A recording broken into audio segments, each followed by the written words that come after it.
Hola, ¿qué tal? Buenas tardes. Mi nombre es Manuel Bugallo y soy integrante del equipo de WU Estudio, Arquitectura y Paisajismo. Antes que nada, quería dar las gracias, tanto en mi nombre como en el de mi socia Mari Carmen Aldir, a todos los asistentes que nos acompañan en esta tarde de primavera, y en especial al clúster de Madeira Diseño de Galicia por la invitación a esta 12ª edición del Meeting Point. ¿Qué es WU Estudio? Bueno, pues somos un estudio multidisciplinar que parte de dos directrices muy claras, ¿no? Una de ellas es la inteligencia colectiva. La inteligencia colectiva es la colaboración continua con distintos perfiles humanos y profesionales, es decir, nos gusta la diversidad profesional. Abordamos los proyectos con equipos multidisciplinares en base a las necesidades que requiera cada situación. Y por otro lado, la ciencia ciudadana, que es la investigación y trabajo continuo de los profesionales que antes he citado y el público no especializado, es decir, los habitantes del territorio. Nos gusta hablar de habitantes de territorio, más que de clientes, ¿vale? Porque las casuísticas de análisis siempre cambian y nos parece que la palabra cliente es una palabra bastante rígida, ¿no? Se debe de hablar de personas. En ese sentido, somos este grupo de personas lo que intentamos conformar para hacer todas nuestras aproximaciones de trabajo, ¿no? En los distintos frentes o áreas del conocimiento. Lo que buscamos siempre es romper los límites y las jerarquías, ¿vale? Como he dicho, formando una red de trabajo muy transversal. ¿Por qué el nombre de la charla? Bueno, creemos que si no hay una comprensión del lugar, del sentido del lugar, es imposible realizar un buen trabajo, ¿no? Los romanos hablaban siempre del genius loci como el espíritu protector, ¿no? Como la esencia misma del lugar. El concepto ha ido evolucionando, pero se ha mantenido, siendo definido como el espíritu del lugar, como la esencia del propio lugar, la evolución del propio lugar, las cicatrices presentes, los procesos, muchos de los procesos aún activos y latentes, ¿no? Desde hace cientos o miles de años. Y las capas que lo conforman, en ocasiones son visibles y en otras ocasiones son invisibles, ¿no? Y los diversos procesos que siguen en marcha y seguirán en marcha, tanto cuando actuemos cuando dejemos de actuar, ¿no? Y todo esto es lo que va conformando la identidad del propio lugar, ¿no? Dejando siempre muy claro y patente que todo lugar es único y por lo tanto debe ser tratado como tal, independientemente en qué parte del territorio se encuentre. Nos constituimos como un diseño, como un estudio con una clara vocación sobre el diseño biofílico, ¿no? Pero, ¿qué es la biofilia, no? Pues es el sentido de conexión innato con la naturaleza y con todas las formas de vida, lo cual ha sido decisivo en la mejora de nuestras aptitudes físicas, emocionales e intelectuales durante nuestro proceso evolutivo como especie. Siempre hemos formado parte de la naturaleza y seguiremos formando parte de ella. Por muy urbanos que seamos, nuestro origen comenzó ahí y sigue esta vinculación muy clara. Pero ¿cómo nos relacionamos con ella? Pues nos relacionamos de tres formas. La primera es mediante la naturaleza en el espacio, es decir, cómo la naturaleza se adentra dentro de nuestros espacios. El segundo es la naturaleza análoga, es decir, el uso de materiales naturales, autóctonos, formas biofórmicas o elementos de abstracción. En este caso es un mural que tenemos en nuestro estudio. Es un mural dual. Una parte del mural es nuestro mundo mexicano, con una serie de especies mexicanas que evocan eh, parte de nuestros paisajes, el imaginario de nuestros paisajes, lo que representa el paisaje para nosotros, y otra de las caras es el mundo gallego, ¿no? Nuestra parte gallega. Y luego la naturaleza del espacio, ¿no? Cómo la propia configuración del espacio puede evocar sensaciones presentes en la propia naturaleza, ¿no? Como el refugio, el misterio y el peligro. Lo que hacemos desde Búho Studio es aplicar una serie de patrones biofílicos en el diseño y ver el impacto de los mismos dentro de las respuestas biológicas, ¿no? Depende del tipo de patrón que utilicemos, intentamos medir por medio de encuestas formales, no formales y entrevistas en las distintas partes del proyecto, es decir, en la fase antes de actuación, fase de análisis y diagnóstico, durante el proceso de elaboración de los proyectos y en la fase de uso. Y con eso ver realmente cuál ha sido el impacto de lo que hemos hecho a nivel de diseño dentro de las respuestas biológicas, ¿no? Valorar si ha habido una reducción del estrés, a qué se ha ocasionado, si hay un rendimiento cognitivo mayor o menor y cómo ha afectado, en este caso, al humor, a las emociones y a las preferencias por ciertas cosas. Decirles que ha sido muy gratificante intentar hacer este tipo de métricas, que es sumamente difícil, pero la primera parte es que nos ayuda a retroalimentar nuestra estrategia de diseño, muchas veces modificándola, ajustándola y después comprobar si estamos cumpliendo con los objetivos que nos hemos planteado. Los objetivos siempre vienen basados en el cumplimiento de las directrices o necesidades de los clientes. Intentamos que nunca venga nada sobrepuesto por nosotros, ¿no? Aplicamos muchísimo el método científico, ¿no? De tal forma que intentamos que las subjetividades queden al margen, ¿no? Una vez que hemos hecho este recorrido biofílico, nos encontramos con la figura del árbol, ¿no?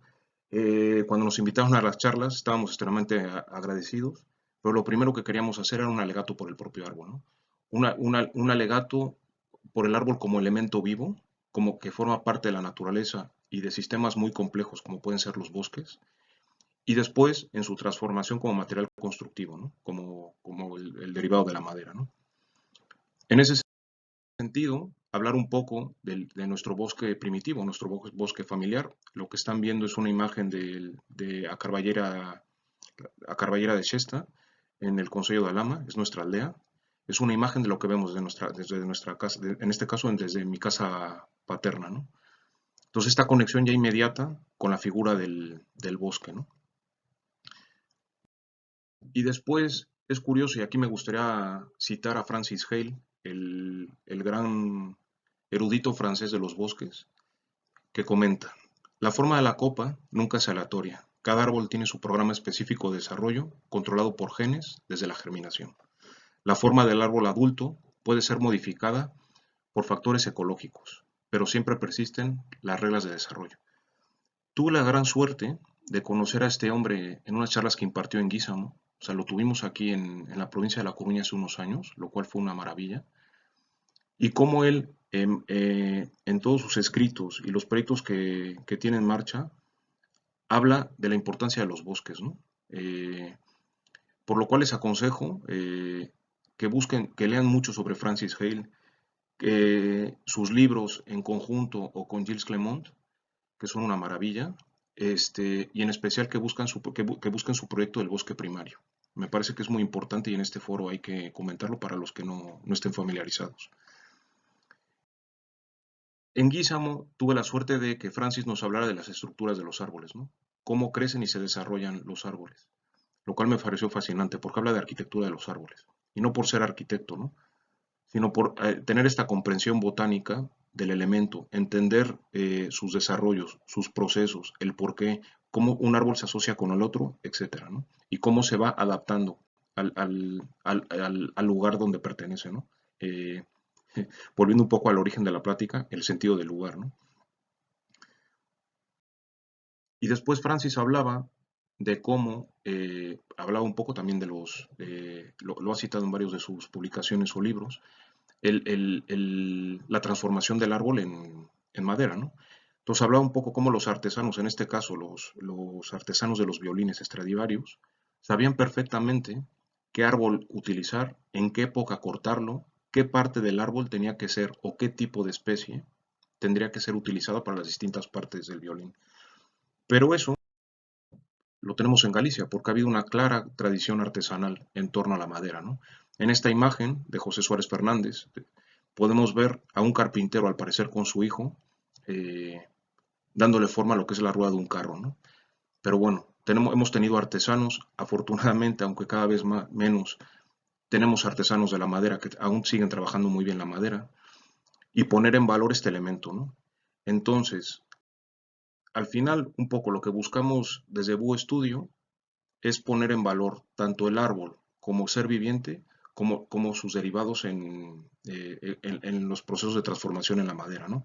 E intentar aunarlos en el diseño, ¿no? Como en este ejemplo de la vivienda off, donde en el fondo está esta carballeira que se despliega, ¿vale? Y la propia configuración del espacio cuenta con madera que conforma la estructura, ¿no? De cubierta.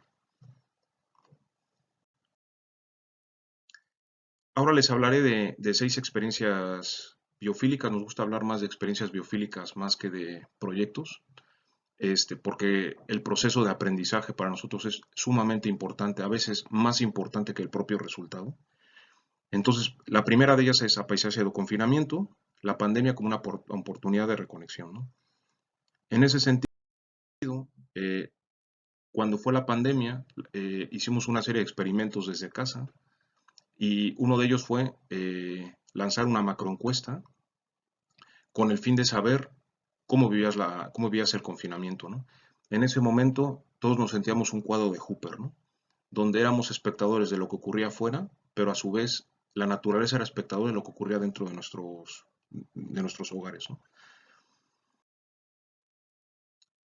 Lo que hicimos fue pedirle a la gente, lo primero es qué veían desde su lugar de confinamiento. En nuestro caso tuvimos la suerte porque a pesar de estar en una ciudad y cumplir con todas las directrices y líneas que, que fueron indicadas para no abandonar los hogares o no cambiar de domicilio, nos quedamos en Vigo y lo que veíamos era el Monte do Castro, ¿no? Entonces, dentro de las dificultades que conllevó la pandemia y llevarla con niños o niñas pequeñas en este caso, esto era lo que observábamos, ¿no? Por lo cual éramos bastante afortunados, aparte de la orientación del propio edificio, ¿no? Este, Veíamos un bosque, esta proximidad con el verde sumada al distanciamiento o al ancho de calle hacía que el confinamiento no fuera tan malo. Cambiamos nuestros hábitos de comportamiento usando mucho más la zona de ventanas, ¿no? Tal es así que instalamos ahí un poco la zona de comida, ¿no? Entonces lo que le pedimos a la gente es que en una primera instancia nos dijera qué veían desde el confinamiento, ¿no?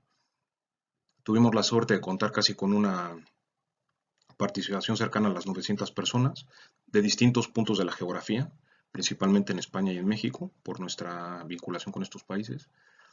Y fue poco a poco fuimos llenando este registro, ¿no? Este registro fotográfico, pero realmente lo que queríamos saber un poco es cómo nos relacionábamos con ellas.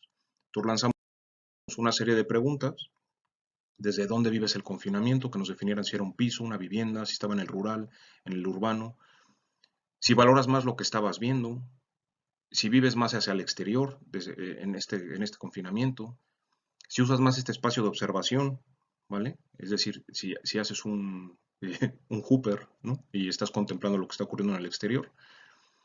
La presencia o no de materiales naturales en el interior de tu vivienda, como en el caso de la madera o la piedra, ¿crees que hacen que tu confinamiento resulte más placentero porque te da mayor calidez o una mayor aproximación con la naturaleza? O la propia presencia de vegetación dentro de la vivienda, ¿no? Y bueno, haciendo un poco hincapié en la presencia de los elementos naturales, ¿no?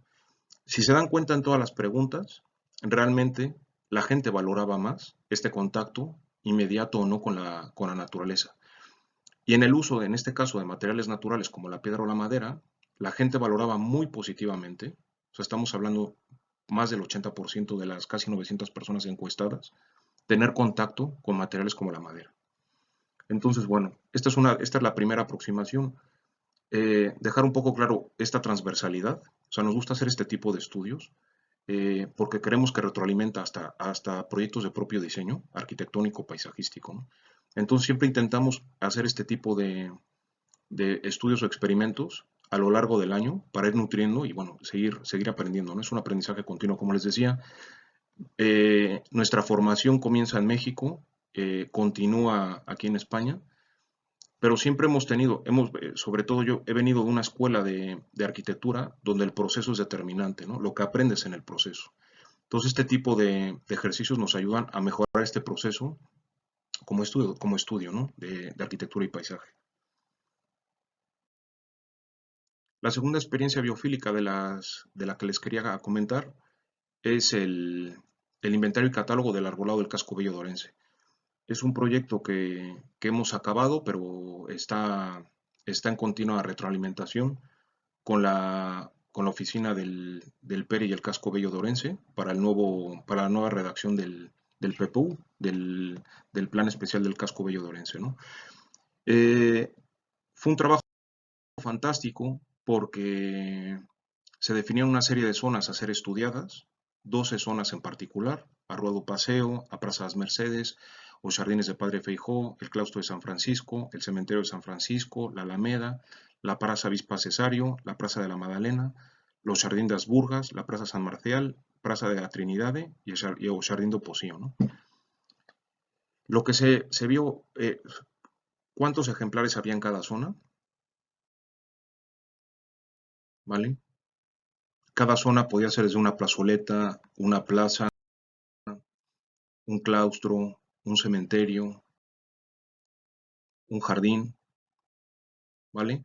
Para poder saber qué especies había en cada zona, se hizo una identificación pormenorizada de cada una de las especies, ¿vale? Su distribución en cada una de las diferentes zonas, ¿vale? El número de ejemplares, y así, de todas las especies que fueron identificadas, para poder conocer su clasificación taxonómica, su estructura, su morfología, su ecología, su estacionalidad, para posteriormente hacer un análisis y un diagnóstico fitosanitario de cada uno de los ejemplares, ¿no? Con estas fichas de toma de campos. ¿Qué buscábamos con esto? La puesta en valor de cada una de las zonas y la protección del arbolado como parte integral de los elementos a proteger de estas zonas del casco bello de Orense, ¿no? Como les decía, se hizo un trabajo pormenorizado en cada una de los ámbitos de estudio, perdón, codificando cada una de las especies, las unidades en total, ejemplares muertos y demás, ¿no? Para posteriormente proceder a la valoración y catalogación pormenorizada de cada ejemplar, pero a su vez de todo el conjunto, ¿vale? Poner en valor todo el conjunto. El árbol como elemento individual y el árbol como elemento que conforma todo el conjunto. Creemos que debe ser una praxis que debería ser más extendida en Galicia, sobre todo por la mala gestión del arbolado urbano. Casi hay una depredación, ¿no? Por cortar árboles centenarios, a veces por leyes o principios de diseño que no tienen ninguna lógica, ya que hemos perdido la sombra en las ciudades, hemos perdido la captación de agua en el freático por el sistema de raíces, hemos perdido la evotranspiración que ocasionan los árboles al espacio inmediato, bajando la temperatura y por lo tanto mitigando el efecto isla de calor, ¿no? Entonces nos parece sumamente interesante este proyecto. Tiene una capa dentro de la parte de valoración y catalogación, no solo el carácter ambiental y el carácter arbóreo, sino también tiene un peso de cuál es su carácter social, su carácter histórico, la vinculación con los ciudadanos y demás. Así se ha elaborado este inventario catálogo. ¿Qué buscamos conseguir con este tipo de trabajo? Pues valorar el patrimonio arbóreo y la biodiversidad, ¿no? Urbana, en este caso. Obtener un conocimiento botánico que nos permita tener casi un manual de buenas prácticas y una guía para poder seguir actuando en la ciudad. Fomentar la comunicación y participación social. Hay un pequeño fallo en la diapo. Planificar como estructura verde, ¿vale? Es decir, ver el árbol no solo como elemento aislado, como sino toda una estructura verde que tiene que envolver la ciudad. Buscar la preservación y protección del arbolado. Lo que comentaba, ya basta talas indiscriminadas sin ningún sentido para promover diseños de plazas duras, elementos duros que no son elementos habitables. O sea, están condenados a ser lugares vacíos y desérticos, sobre todo cuando hay estos cambios de temperatura drásticos tanto en invierno y en verano. Evaluar la salud de los árboles, esto deberá ser un continuo. Evaluar el suministro y plantación eficiente, es decir, hacer un programa donde se optimicen al máximo los recursos, ¿vale? Dejar de usar plantas de temporada y una serie de prácticas que lo único que buscan es la estética, pero no buscan el uso de una forma racional del material verde. Una poda segura y eficiente. Cuando hablamos de poda segura y eficiente, hablamos de trabajos de poda de conservación y de forma, no de mutilación de los árboles. Lo que hemos identificado en este trabajo es que muchas veces los marcos de plantación, es decir, la equidistancia entre árboles, es tan pequeña y que no respeta el crecimiento normal del árbol, que el árbol se ve condenado a podas, se ve condenado a compactación de suelo y a raíces estranguladas, porque los ejemplares no tienen acción de crecer. Una mejor estructura de los suelos, hay una alta compactación de los suelos, queremos suelos ricos, suelos funcionales, como les decía que fue un pequeño desplazamiento, fomentar la comunicación y participación social. Esto es fundamental. O sea, si no partimos de que tenemos que trabajar con la gente y para la gente, manteniendo el principio de ciencia ciudadana, los proyectos están abocados al fracaso. Y más estos proyectos que tienen que ver con el bienestar ciudadano. Si no hay bienestar ciudadano, es muy poco probable que haya un equilibrio con la propia naturaleza también, ¿no? Porque empezamos a demandar mayor demanda de climatización, mayor demanda hídrica y demás. Si no divulgamos y sensibilizamos, y educamos, no conseguiremos absolutamente nada, ¿no? Con este tema del mundo, el nuevo mundo de las renovables y demás. La tercera experiencia biofílica es Atlajco, que es el espíritu de una barranca. Es una intervención paisajística que hicimos en Ciudad de México durante la pandemia. Fue una cosa muy curiosa porque, primero decirles por qué el nombre, ¿no? Atlajco es barranca en náhuatl. Siempre nos gusta, buscando el sentido del lugar, cuando hacemos un análisis muy pormenorizado, nos gusta bautizar a los espacios, ¿no? Digamos que puede ser la parte más subjetiva de nuestro proceso de trabajo, porque lo primero que nos evoca, o haciendo un estudio pormenorizado del lugar, en este caso, un sistema de barrancas ubicados en el sur de la Ciudad de México, pues nos evocaba esto, ¿no? Es un proyecto en una barranca, y qué mejor que bautizarlo con su nombre en náhuatl. En la imagen pueden ver, bueno, lo que es la imagen de Barranca del Muerto. Es una de las barrancas más importantes de la Ciudad de México, donde está la fábrica de la hormiga, de un lado, y está hecho por uno de los pintores paisajistas de finales del siglo XIX más importante de México, que es María Velasco, ¿no? Siempre tenemos esta parte de investigación un poco histórica, no solo ambiental, de donde nos encontramos, ¿no? Para entender un poco los procesos que han llevado hasta la barranca. En la actualidad, bueno, es un espacio sumamente antropizado.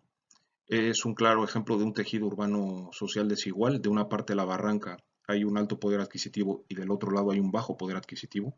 La barranca como borde es uno de los problemas más grandes que hay en América Latina en este tipo de tejidos urbanos.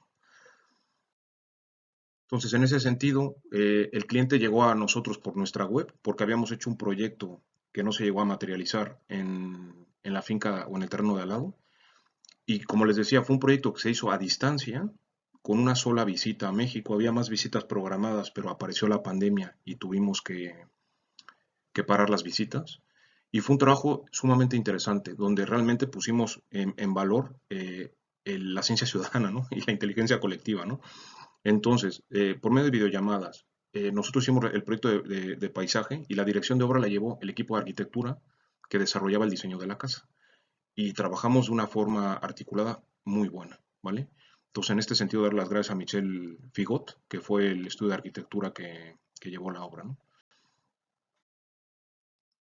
Eh, Esto es lo que nos encontramos. Nos encontramos inicialmente con una vivienda que fue abandonada parcialmente, que el cliente la compra y la retoma para hacer la casa, ¿no? La casa está metida totalmente en la barranca, ¿no? Entonces,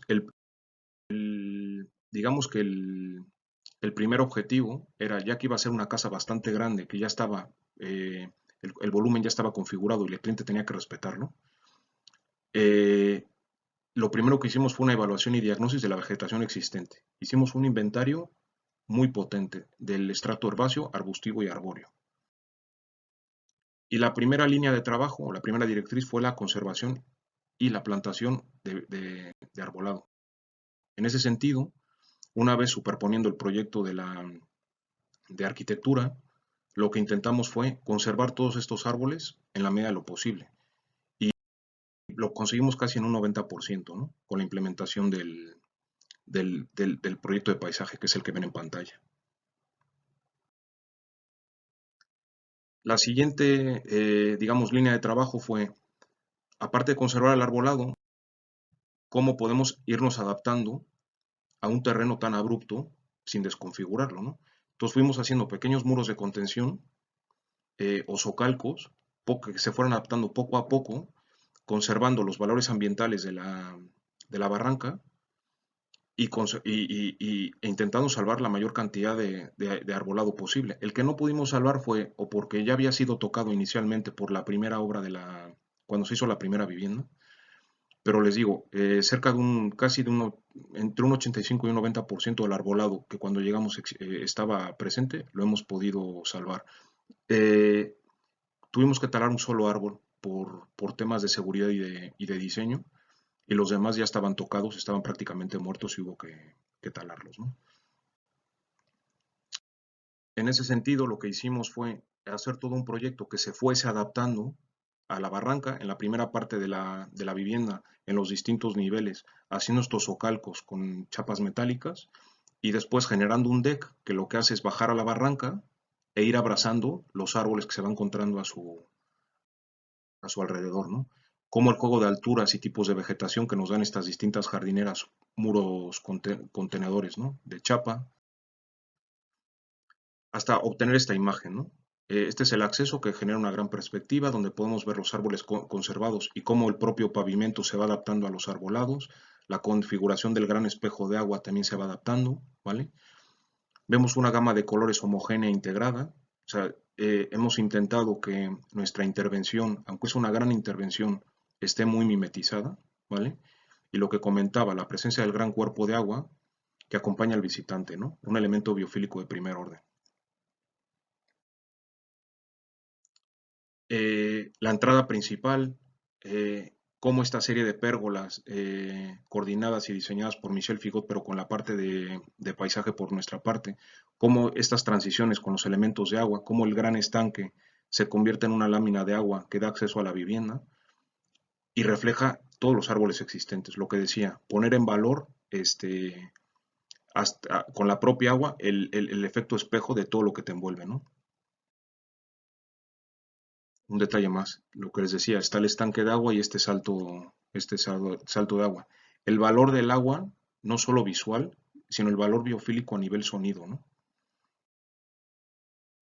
Y así seguimos, como los distintos niveles van respetando el distinto arbolado, la incorporación de vegetación herbácea y arbustiva.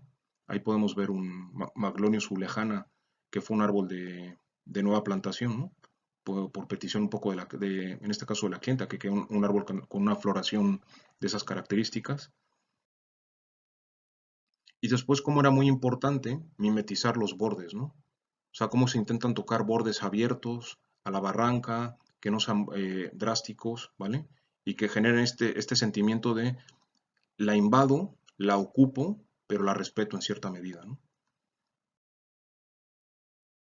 Y la incorporación de hitos vegetales. Este es otro de los árboles que se incorporó, en este caso un arce japonés.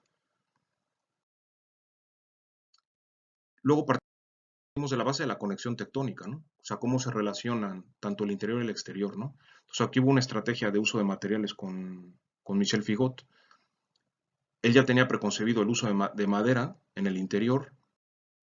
Entonces siempre jugar con este tema que les decía, ¿no? La madera adentro, la madera afuera, ¿no? O sea, esta conexión tectónica entre materiales.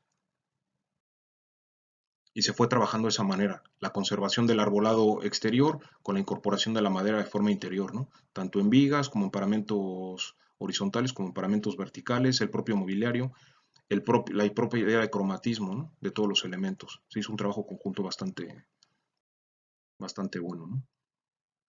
Esta relación interior y exterior también, ¿no? En este caso en el baño principal, cómo prácticamente enmarcamos, ¿no? Y ponemos en valor la naturaleza. Y luego el uso en elementos exteriores, ¿no? Aquí había un reto bastante grande, que era poder salvar una cota muy grande para poder bajar a la barranca sin desconfigurar la propia barranca. Entonces aquí se hizo un trabajo de casi de microcirugía, ¿no? De cómo bajar con este deck que fuera bordeando todos los árboles para rescatar todos los árboles, que no fuera muy invasivo con la barranca, ¿vale? Que abrazara toda la barranca y le diera sentido al lugar, mejor, nunca mejor dicho, ¿no? Entonces tenemos cómo este sistema de deck y de barandilla de madera va abrazando toda la casa, desde una parte hasta la otra, pasando por la barranca, ¿no? Y luego cómo generar estos espacios y utilizar nuevamente la madera, en este caso unos durmientes de madera, como alimentos integradores para bajar a cotas inferiores de la barranca sin alterar en cierta medida la misma, ¿no? Como insisto, conservando la mayor cantidad de arbolado y haciendo una plantación de especies vegetales herbáceas y arbustivas para un lugar de sombra. Y luego importante, el juego de luces y sombras, ¿no? Muy presente en la biofilia, ¿no? O sea, cómo generar este ambiente dramático, ¿no? Por las noches, cómo las siluetas de la propia vegetación se proyectan sobre la propia arquitectura y la desdibujan.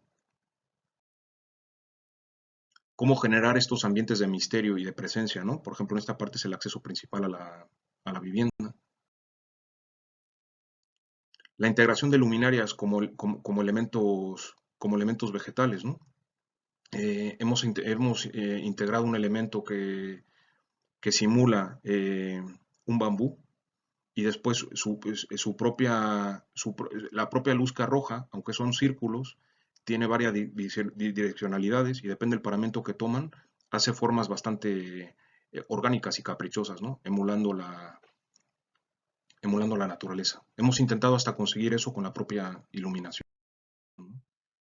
O como en este caso, ¿no? Donde se dispone una guirnalda encima de la pérgola principal y una vinculación con las verbenas, ¿no? Tan populares en España, pero en México son extremadamente populares, ¿no? Entonces, siempre mantener este tema de cuando hablamos de conexión con la naturaleza, también es conectarla con el ideario cultural, ¿no? O sea, todo lo que ha acontecido a lo largo del proceso evolutivo, ¿no? Como especie, ¿no? Entonces, las verbenas son antiquísimas en México.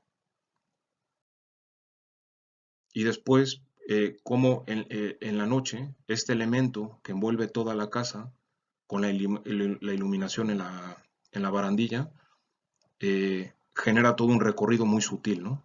A lo largo de la barranca. La cuarta experiencia biofílica es la vivienda OFO, el jardín silvestre, y bueno, el paisaje, nos gusta denominarlo el paisaje heredado. Es el territorio familiar, Serra do Suida, Concello de Alama, Parroquia de Xesta, es nuestra aldea. Entonces, en este caso, unos familiares de Mari, de mi socia y de mi mujer, nos han pedido este encargo. Fue el primer encargo que hicimos en nuestra zona, nadie es profeta en su tierra. Y bueno, regreso un poco. Estos son los valores ambientales de la parte baja de la Serra do Suído, ¿no? Donde hay un parcelario bastante bien conservado, es un paisaje agroganadero, ¿vale? Y esta era la vivienda, una edificación de aproximadamente finales del siglo XIX, principios del siglo XVIII, con un montón de añadidos en los años 70 del siglo XX, y esto fue lo que llegó a nuestros días, ¿no? Entonces hubo una lectura de capas, de distintas intervenciones en el territorio, para poder entender cómo fue evolucionando la vivienda. Este es un plano del estado actual de la vivienda, con todos los elementos existentes y un poco las directrices, ¿no? Que era recuperar el volumen tradicional y conservar el ambiente silvestre de la parcela, ¿no? Mimetizando tanto la vivienda y la finca en su propio entorno, ¿vale? No somos de hacer arquitecturas grandilocuentes, sino de arquitecturas humildes y sencillas que se integren, ¿no? En ese sentido, en la planta baja, pues la destinada a cuadras y aperos de labranza, y la planta alta destinada, por un lado, a lo que era la parte de vivienda y por otro lado a un palleiro, ¿no? Esta era un poco la configuración, ¿no? En la sección principal se ve una alteración muy clara de cómo ha habido una parte de crecimiento en torno a las fachadas que ha condicionado un poco la pendiente y la altura del tejado, ¿no? Una pendiente y una altura no propias de las tipologías presentes en esta zona, ¿no? Entonces, en ese sentido, partimos un poco de la eliminación y recuperación de la cubierta para recuperar su tipología primitiva, la sustitución de la estructura de madera, ya que tenía una poca capacidad portante por ataques bióticos y por algún incendio que sufrió la vivienda, la reconstrucción del patín interior, la recuperación y ampliación del patio y especies vegetales de sombra. Había un patio interior con un patín fantástico, la conservación y tratamiento de la estructura principal de madera que se pudiera rescatar, en este caso en el patio, garantizar un itinerario accesible, cosa que la vivienda no cumplía, una formación de solera ventilada, como todos sabemos, un poco por las directrices que hay por el Garradón, y bueno, el desmontaje de muros mixtos y de mampostería, del volumen primitivo que tenía un poco remix constructivo, y la limpieza total y demolición de los volúmenes añadidos en el siglo XX, ¿no? Y esto fue a lo que llegamos del proyecto, ¿no? En la planta baja, un espacio multifuncional con el cuarto de máquinas, y el programa de vivienda se desarrolla en la parte superior con un gran salón, que integra tanto la cocina, la sala y el comedor, un aseo y los dos baños, disfrutando de la recuperación del patín interior, aportando una nueva terraza al sur de la vivienda con un sistema pasivo, de control solar por medio de una trepadora, y la recuperación de la balconada exterior. Y bueno, como no podría ser, teníamos que recuperar ese jardín, más que recuperar, eh, continuar con el jardín silvestre. Dado los efectos de la obra y el impacto de la obra, lo que hicimos fue cementamos de nuevo el jardín. Aparte lo hicimos tanto Omar y yo con la clienta. Pedimos un mix específico, de semilla silvestre atlántica con un grado de coincidencia del 98% con especies que ya estaban en el lugar. Es decir, lo que hicimos fue sembrar cosas que ya crecían de forma natural para dar un pequeño input, una pequeña ayuda al jardín. Y esa fue la intervención, con algunas zonas, del jardín un poco más ornamentales, ¿no? Pero creemos que la buena praxis o el gran proceso de aprendizaje fue este jardín silvestre, ¿no? En lo que tiene que ver con el proyecto de paisaje. Y, importante, se mezcló nuevamente el saber popular del conocimiento de todas estas hierbas con el conocimiento científico, ¿vale? Ciencia ciudadana. En el proceso constructivo, bueno, la idea era recuperar tanto toda la estructura de madera, tanto de forjados de cubierta como forjados intermedios, por lo cual se usaban vigas de madera laminada de PSA Abies o Abies europea, ¿no? Que fue lo que empleamos. Tenemos la suerte de contar con un maravilloso y gran carpintero, de pollo, que trabaja en Conbarro con todo el tema de recuperación de hórreos y estructuras tradicionales. Y se montó todo un sistema, de uniones carpinteras tradicionales, ¿no? O sea, aprendimos mucho en esta obra, ¿vale? Recuperando la volumetría primitiva, ¿sí?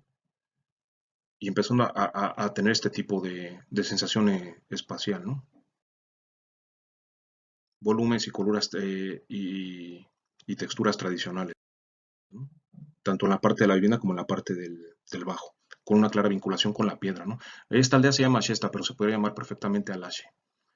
Hay una veta de piedra que recorre toda la parte inferior de la casa, que hace prácticamente imposible ir hacia abajo. Nos lo puede decir un poco la gran fosa séptica de, de tecnología alemana casi que pusimos, ¿no? Que fue muy difícil, colocarlo en el terreno. Y por otro lado, el uso de carpintería exterior de madera, en este caso trabajamos con Caribinza, recuperando, hicimos un estudio de los colores presentes a lo largo de la parroquia y de las parroquias limítrofes del Concejo de Alhama, que es curioso que rascando en las carpinterías antiguas ves la superposición de colores, ¿no? Que iba por modas. Y encontramos un color azul, ¿vale? Definimos muy bien el color azul y el RAL por cosas que contaré a continuación, ¿no? Ya con la vivienda finalizada. Esta es la terraza que les comentaba, que tiene un sistema está orientada al sur, con que la idea es buscar un sistema de control solar pasivo por medio de una pérgola vegetal, ¿no?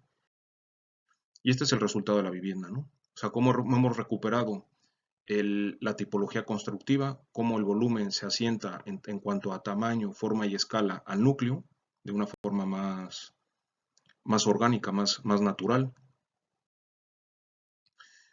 Cómo quisimos evidenciar las etapas constructivas y mostrar todas las cicatrices, cómo la piedra es lo que está conservado y lo blanco es lo que ha sido intervenido y recuperado. Volvemos a lo mismo, el sentido del lugar. Mañana nosotros no vamos a estar. Entonces, si alguien viene y tiene que intervenir en esta edificación a futuro, por medio de este lenguaje arquitectónico, podría interpretar qué es de nueva y qué es de nueva construcción y cuál es la parte primitiva de la casa, ¿no? Y después, aquí hay estas cosas, a un poco alegato al sentido común, como a veces nos exigen como técnicos, ¿no? Cumplir con una serie de requisitos y vemos cómo este poste fue implementado en lo que antiguamente fue la eira vinculada al hórreo que ven en las proximidades. El sentido del lugar, ¿vale? Muchas veces como técnicos, como ciudadanos, hacemos unos esfuerzos desmedidos por cumplir con toda la legislación y nos encontramos con este tipo de ocurrencias, ¿no? El acceso, la vivienda cuenta con dos accesos, uno a través del patio y otra que daría parte al espacio multifuncional en la zona de las antiguas cuadras y este acceso a la vivienda, ¿no? Esta es la primera parte de jardín un poco más ornamental, ¿vale? Había una serie de pías que se fueron recuperando para distintos elementos ornamentales. El color, hicimos un estudio, es la ventaja de ser de este lugar, el juego de luces y sombras, cómo se oculta el sol, es una zona de grandes precipitaciones, entonces las nieblas o neblinas juegan un papel determinado, esta superposición de materiales y profundidades distintas, con la textura de la teja, la textura de la piedra, la textura del zinc, la textura de la propia madera. Y el azul juega un papel fundamental porque el azul que hemos elegido dentro de los patrones biofílicos, lo que hemos buscado es que durante los días de mucha luminosidad se fusione prácticamente con el cielo y durante los días que son muchos en esta zona, ¿no? Nublados, con poca captación de luz solar, brille, o sea, vibre, de tal forma que sea un punto que pueda subir un poco el estado de ánimo, ¿no? Ante días con una prolongada ausencia de sol. Es una de las cosas que intentamos conseguir y el feedback con los clientes ha sido óptimo, ¿no? Después, se han implementado especies vegetales que fomenten la polinización, como en el caso de la gran jardinera que ven en la imagen, y lo que les comentaba, el uso de este sistema pasivo de protección solar por medio de las trepadoras, ¿no?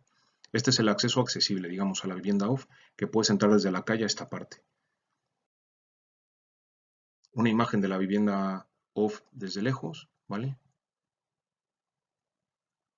Y la conexión material con los elementos pétreos, ¿no? De la propia finca, ¿no? Las formaciones rocosas con los muros de piedra existentes y demás, ¿no?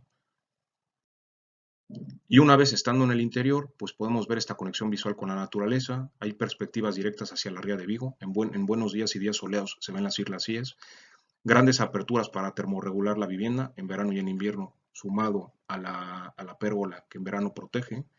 Los estímulos rítmicos no sensoriales como la lluvia y el viento, de tal forma que cuando estás en la vivienda te da esta sensación de refugio que viene desde nuestra parte más primitiva. La luz dinámica y difusa que da la pérgola, las formas y patrones biofórmicos presentes por la propia madera de la estructura que conforman el tejado, y lo que les comentaba del RAL azul, del color azul, ¿no? El RAL elegido, y esta analogía de fusionarse con el cielo y perder los marcos en verano, o de enfatizar el color y generar estímulos un poco más alegres en invierno, ¿no? Y un poco vemos cómo el tratamiento del blanco, de la madera, está presente en toda la vivienda, ¿no? Hasta adentrarnos en la parte del espacio multifuncional presente en las cuadras, ¿no? Y cómo la recuperación del volumen tradicional ayuda a entender un poco cómo encaja la vivienda en el núcleo, y por otro lado las formas y patrones biofórmicos que le dan sentido y esta conexión con la naturaleza, ¿no? Generar estos espacios, este es el antiguo lugar del payeiro, ¿no? cómo se genera un lugar de refugio, a la vez de misterio, y hemos dejado que se pueda ver en la parte inferior de la imagen que crezca la vegetación de forma espontánea. Esta parte ya estaba hormigonada cuando llegamos y decidimos dejarlo así por la gran cantidad de filtraciones que había en la parte inferior de la vivienda. Y la idea es que poco a poco la vegetación espontánea la vaya colonizando, ¿no? Y bueno, un poco lo que les comentaba, ¿no? Evidenciar las cicatrices con este tratamiento de colores, ¿no? Y lo que conseguimos con esta intervención es aportar ligereza a un volumen masivo que estaba inicialmente, generando un volumen casi casi suspendido, ¿no? Con este tema de la terraza y un poco la horizontalidad de la propuesta. Bueno, la experiencia biofílica número 5, raíces, el cementerio ecológico de mascotas. Este fue un proyecto que fue un reto, ¿vale? Como ella dice, nuestra clienta, hay vida después de la vida. Y fue como mexicanos fue una propuesta, mexicano-gallegos fue una propuesta muy interesante porque el tema es la muerte, ¿no? Que es un tema tan importante tanto en Galicia como en México, ¿no? Entonces, bueno, es un cementerio que está ubicado en la parroquia de San Andrés de Comesaña en Vigo. Está contemplado para realizarse en dos fases. La primera fase es la fase 1, la que tiene 6.500 metros cuadrados, y una posible fase 2 de casi 3 hectáreas.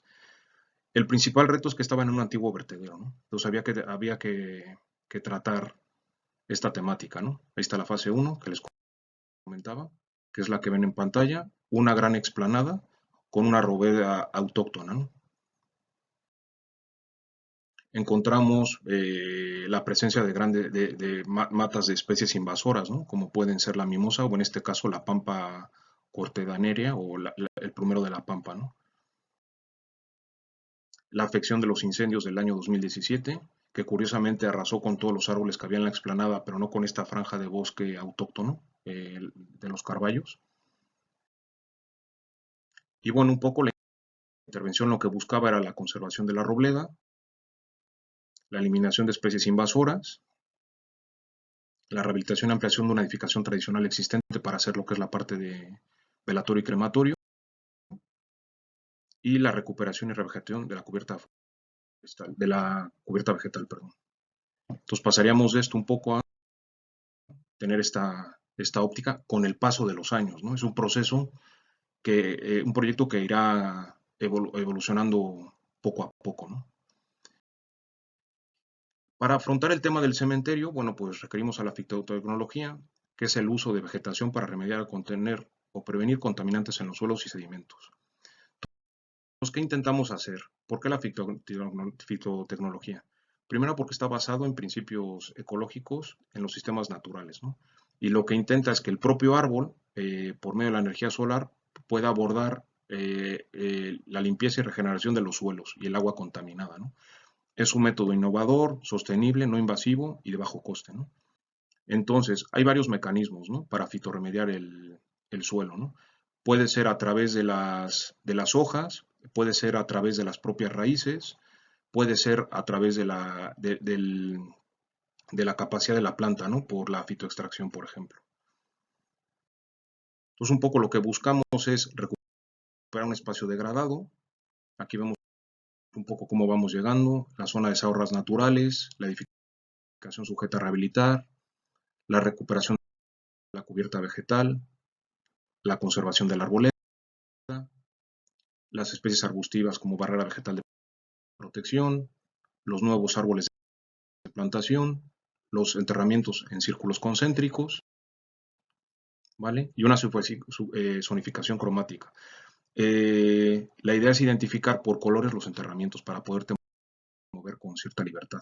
Esta será una imagen de aproximación al cementerio, ¿vale? Vemos cómo las estacas son los sedimentos identitarios, ¿no? Donde está presente la mascota.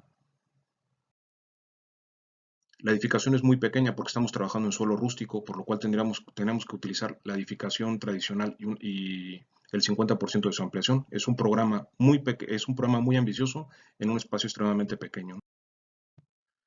Y bueno, cuenta con esta parte de velatorio, de poderse despedir de la mascota, ¿no?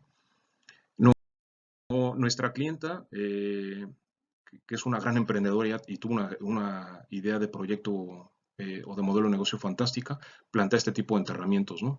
Son urnas biodegradables, la primera de hueso de semilla, de tierra, de arena o de sal. Las dos primeras para enterrar en tierra, la de arena para utilizar en ríos y la última para utilizar en el mar, ¿no? Entonces, puede haber entrega en mano de la urna, otro servicio es dártela en una maceta para que te la lleves a casa o otra enterrada en el Parque del Recuerdo. Si entierras en el Parque del Recuerdo, lo que les decía, se implementarán, se reforestarán el espacio con una serie de árboles y estacas que están enterradas de forma concéntrica, es donde está el enterramiento. Entonces aquí podemos ver el detalle, ¿no? Entonces aquí vuelve a haber esta conexión no solo con el arbolado, con la naturaleza, sino también a través de la madera. Son estacas de pino del país provenientes de exploraciones forestales, lo que intentamos manejar con tratamiento clase de uso 4, donde aparezca la banda de color que les comentaba, que te identifica en qué parte estás, con la referencia del árbol, la referencia del número de enterramiento y está el propio enterramiento, ¿no? Como la urna, cuando te creman, las urnas son totalmente biodegradables y los residuos que quedan son cenizas totalmente inertes, por lo cual no contaminan el suelo, ¿vale? Hay enterramientos individuales como enterramientos colectivos, ¿no? Los individuales están más pensados en arbustos o en árboles de muy pequeño porte, como pueden ser los arces japoneses pequeños, ¿no? Y los enterramientos colectivos que se dispondrán en círculos concéntricos, ¿no? Con la placa conmemorativa del nombre del animal, ¿no? Esto es una visión un poco general. Y luego, bueno, que el proyecto tal y como lo hemos planteado con nuestra clienta, con el principio de ciencia ciudadana, es que funcione como un aula ambiental. Perdón, valorar los recursos locales, que pueda haber mercadillos, talleres, rutas, entrenamiento canino, Starlight, tema de la NART, desfiles caninos, eventos culturales, la meditación o el mindfulness y la terapia del bosque, ¿no? Que hemos intentado introducir desde hace años y bueno, ahora parece que comienza. Entonces, bueno, como es el eslogan de nuestra clienta, el Raíces es mucho más que un cementerio, ¿no?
Bueno, estamos en el pleno proceso de obra y esperamos darles buenas noticias y que nuestra clienta pueda dar un buen servicio próximamente.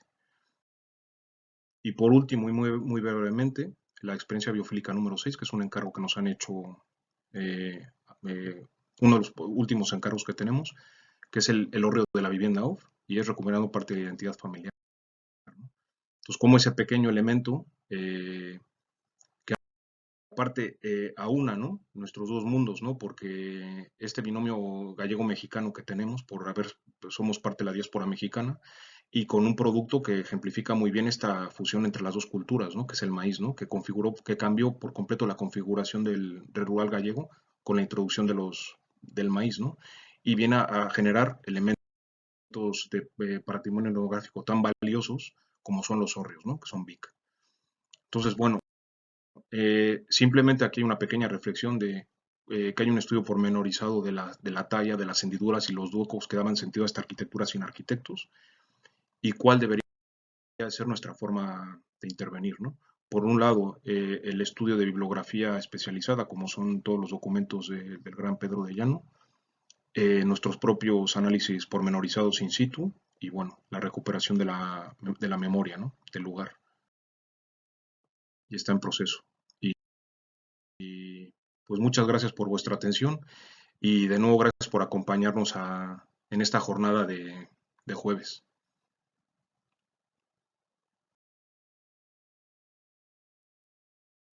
Un saludo y muchas gracias.